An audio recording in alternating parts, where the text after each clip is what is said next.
From Pacifica, this is Democracy Now!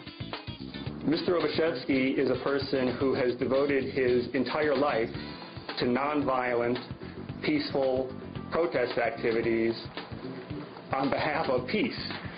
If there is anyone in the world who is further from a terrorist, it's hard for me to imagine them. New documents reveal undercover Maryland State Police officers spied on peace groups and anti-death penalty activists. We'll speak with anti-war activist Max Obashevsky and the journalist Dave Zirin. Both were the target of surveillance. But first, the Green Party makes history by nominating the first all-women of color presidential ticket in U.S. history. Because the corporate lobbyists can come and go at will, our values get overridden, and our representatives give us something else. That's how we end up with everyone saying they're against the war and occupation, but war and occupation still gets funding. That's how we end up with everyone saying they're against illegal spying on innocent people, yet end up with a telecom immunity bill being signed into law. We'll speak with Green Party presidential nominee Cynthia McKinney and her running mate, Rosa Clemente. All that and more coming up.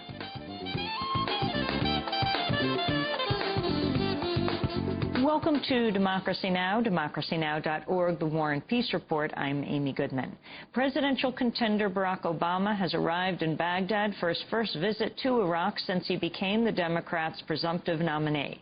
Obama's arrival comes just 2 days after Iraqi Prime Minister Nouri al-Maliki endorsed Obama's call for a timetable for a U.S. withdrawal from Iraq. In an interview with the German magazine Der Spiegel, al-Maliki said, quote, U.S. presidential candidate Barack Obama talks about 16 months. That, we think, would be the right time frame for a withdrawal with the possibility of slight changes. Maliki went on to say, quote, artificially prolonging the tenure of U.S. troops in Iraq would cause problems. Soon after Der Spiegel's report was published, U.S. embassy officials in Baghdad called Maliki's office to express concern over his statements. An Iraqi government spokesperson then issued a statement claiming Der Spiegel's report had been misunderstood and mistranslated. However, Der Spiegel has stood by its story. The magazine gave an audio recording of the interview to the New York Times, which confirmed Maliki endorsed Obama's plan for withdrawing combat troops in about 16 months. In other Iraq news, U.S. forces have shot dead the 17-year-old son of the governor of Salahuddin province. The killing occurred when U.S. forces raided a home in the town of Baiji. Another relative of the governor was also killed in the raid. On Sunday, Barack Obama traveled to Kabul, where he met Afghanistan's president, Hamid Karzai. Obama described Afghanistan as, quote, the central front on our battle against terrorism. A spokesperson for Karzai said, quote, Senator Obama conveyed that he's committed to supporting Afghanistan and to continue the war against terrorism with vigor. Obama also met with U.S. troops stationed in Afghanistan. Young people like this who are doing such excellent work with so much dedication and pride. It makes you feel good about the country, and want to make sure that everybody back home understands how much pride people take in their work and how much sacrifice people make. It's outstanding. On the streets of Kabul, many residents said they oppose Obama's plan to send 10,000 more U.S. troops to Afghanistan. The situation is getting worse here, even worse than Iraq. If the U.S. government sends more troops here, the violence will increase.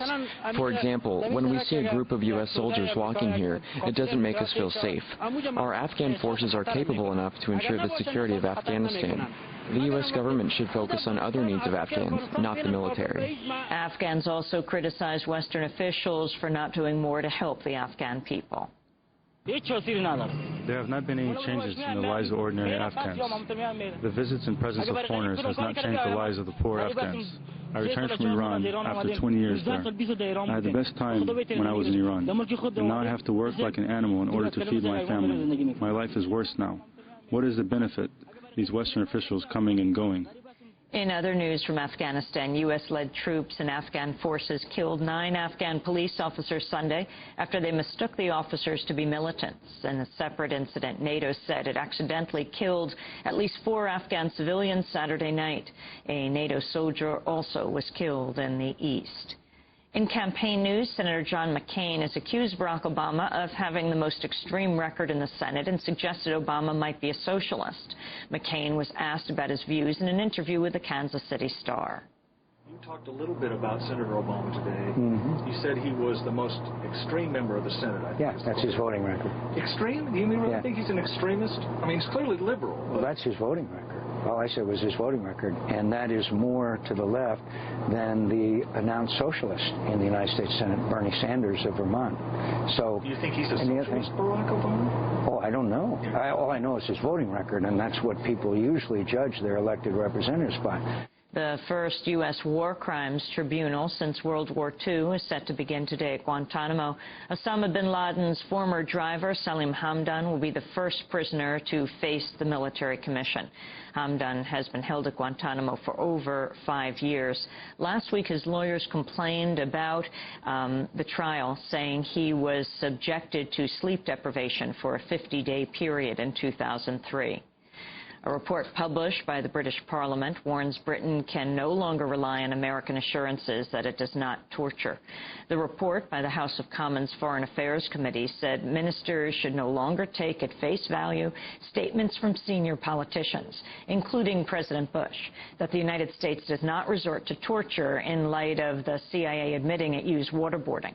The Guardian reports this may have implications for extradition of prisoners to the U.S. because Britain is a signatory of the UN Convention, which bars sending individuals to nations where they're at risk of being tortured. Newly released documents have revealed the Maryland State Police officers conducted an extensive surveillance campaign in 2005 and 2006, targeting peace groups and anti-death penalty activists. The documents show undercover agents infiltrated meetings and events of the Baltimore Pledge of Resistance and the Baltimore Coalition Against the Death Penalty. The agents entered the name of one of the prominent Baltimore peace activists, Max Obajewski, into a federal database that tracks terrorists and drug dealers. The police continued to carry out the surveillance, even though officers never observed any illegal or criminal activity. We'll have more on this story later in the broadcast. An Israeli human rights group has released a video showing an Israeli soldier shooting the leg of a blindfolded and handcuffed Palestinian man from close range. The Palestinian man was detained during protests against Israel's West Bank wall. The video shows an Israeli army officer gripping a blindfolded and handcuffed Palestinian detainee while another soldier aims a rifle towards his leg. But B'Tselem Sarit Michaeli condemned the Israeli action. B'Tselem received this morning footage filmed in the village of Nialin approximately 2 weeks ago, showing an Israeli soldier firing a rubber-coated steel bullet at a Palestinian. The Palestinian has his hands tied behind his back and his eyes covered, and the soldier is firing at him from very close range, from approximately 1.5 meters away. This whole event happens in the presence of a high-ranking officer, a lieutenant colonel.